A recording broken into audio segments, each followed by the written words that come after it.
This is Bits and Bobs with Kits and Bits and your host Lynette Delane.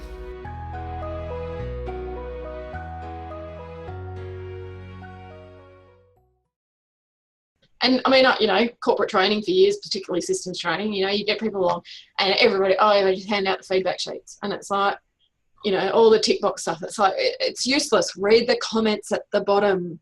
And It's not about no biscuits or wrong sandwiches. Do something about it. Right. And there's such easy ways. People think, I need to write this big convoluted questionnaire. What do I put in there? How do I count it? Yeah. No. Okay, when you work with me, I've got 700 different ways you can do it. But here's one. Start, stop, continue. It's an oldie but a goodie. Yeah. What should you start doing? Because you thought I would be and it's sort of pissing you off that I'm not. Yeah. What should I stop doing because it's driving you nuts? Yeah. And what should I continue doing because you really love it, it's really useful, and you wouldn't want to see me stop doing that for next clients. So simple. Everyone's got an answer for stuff. They do. And it's for, coming from the mining background, they're very big on the continuous improvement, obviously. And it was every meeting we went to, any group function that happened, there was always plus deltas, which is, what are we doing well? What can we improve on? Like that.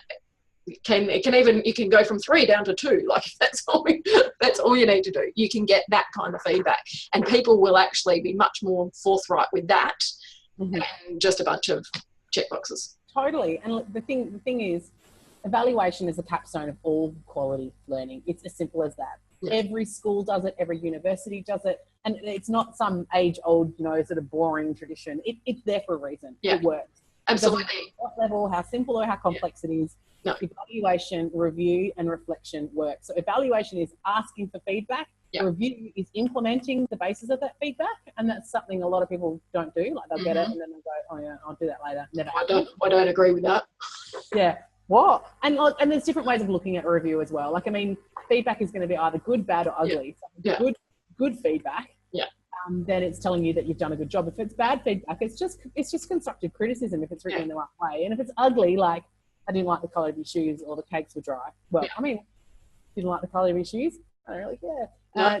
We'll talk to the bloody catering. That's still good feedback. Do you know what I mean? Like, all these little things. So any quality product gets reviewed and evaluated. It's as simple as that. And if you're not doing it, then you're not creating a quality content, or you're not maintaining a quality product. Yeah, I agree. And I've been in courses or whatever workshops with, fairly high profile, intelligent people who have great content, but they don't ask for feedback.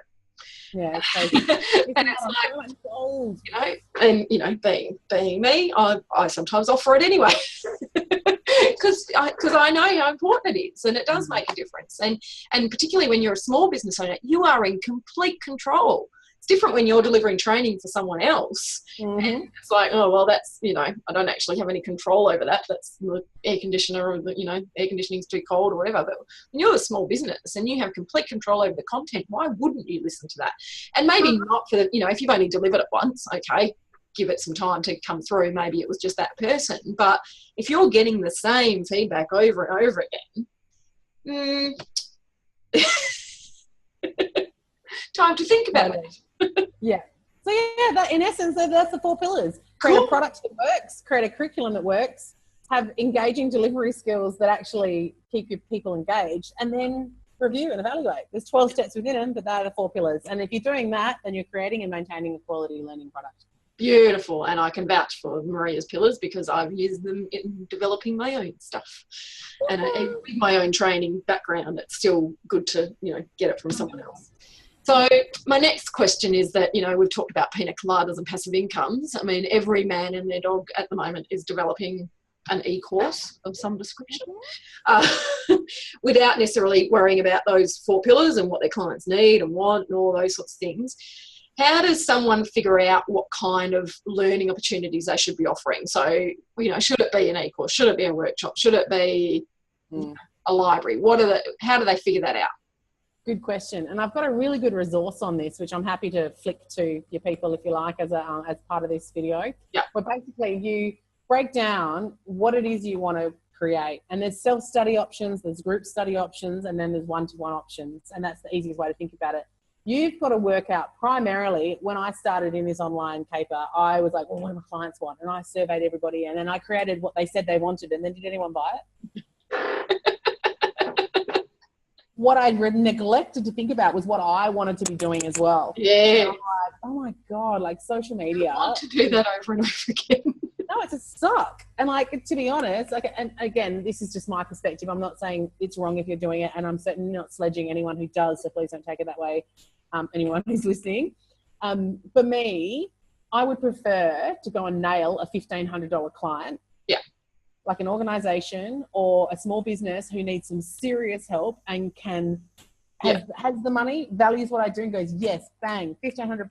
We're going to work with you over this period of time. We're going to get some serious outcomes in place, as opposed to selling something really small 100 times. Mm-hmm. Like the energy and the effort that is required of me to be on social media and to be creating that feedback loop, to me, was completely not in my skill set. It was not in my zone of genius. It was not a place I wanted to go. Yeah. Because I can go in and talk to an organization and show them what I do, and they're like, hey, yes, you're the person we need. Where have you been all our lives? You know, and I can do that with ease, and it gives me a lot of joy.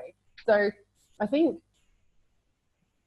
it's a really good question, but you got to come at it from a couple of different angles. Yeah. First of all, do you know what all the options are, and do you know what you want to be delivering? Yeah. You can work that out first, then work out what your clients will buy. Then you've got the holy nexus, and you're not going to have as many options as you think. No, it's actually quite refined, really, isn't it? There's not that many. It's just that quite often we choose the wrong ones. Yes, or you do what I did in the first couple of years of business. You go, yes, I'm going to write a book. I'm going to do everything. I'm going to communities, and then I'm going to be doing face-to-face workshops, and I'm also going to be working one-on-one with people. It's like, and I actually do that now. Like that is quite an interesting, like I have an online resource library that I use with my VIP clients. I do deliver workshops. Yeah. But I've cut out all the social media stuff. I still have a social media presence, but I'm not running online courses or running online communities because it wasn't me. So it's not that you can't do a number of different things. It's not that if you're passionate about delivering a lot of different options that you can't do them all, but trying to maintain them all the time. Exactly. Thanks for joining me for Bits and Bobs, an interview series for new business owners looking to avoid the pitfalls that we who have gone before have either already fallen into and climbed out of, or managed to skip over altogether. Please subscribe and watch other episodes where I, along with other business owners, dive into some less talked about and sometimes tough subjects, highlighting some of those I wish I had known topics so that you can get your business going faster and easier. You can find my guest details in the show notes or on my website, kitsandbits.com.au.